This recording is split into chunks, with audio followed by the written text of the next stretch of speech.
is the book a template for, because hopefully you want this to go multi-seasons. So, I mean, are you using just the premise of the book, the setup of the pandemic, and then what happens? The book was written in the late 80s, right?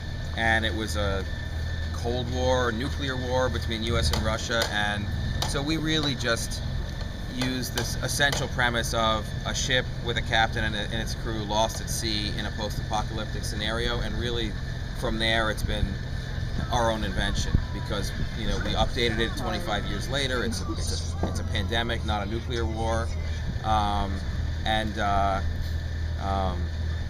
it's an entirely different set of circumstances, and really I think what we got from the book was the camaraderie of the people, the fact that they're isolated from the rest of the world, and what it takes to try to hold a society together on this little tube when the rest of the infrastructure around the world has collapsed.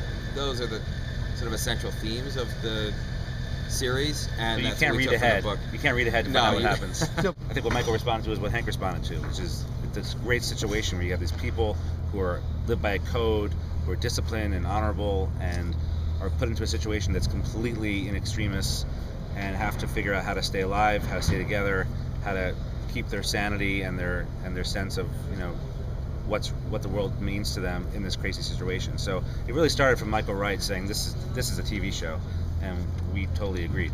The episode that comes after the pilot is they go to Guantanamo Bay to try to get food and supplies and medical equipment, and they run into a lot of trouble, and there's a lot of action, and it feels as fun and as big and as exciting as the pilot. But the other thing about the show is that as we get deeper and deeper into the show and we start to learn more and more about the characters, there will also be smaller, more character-driven episodes that complement the larger canvas of the big, exciting action episodes. So, for example, what happens when something breaks on the ship and they don't have any water and they're stuck in the middle of the ocean and there's no one to call to come help them?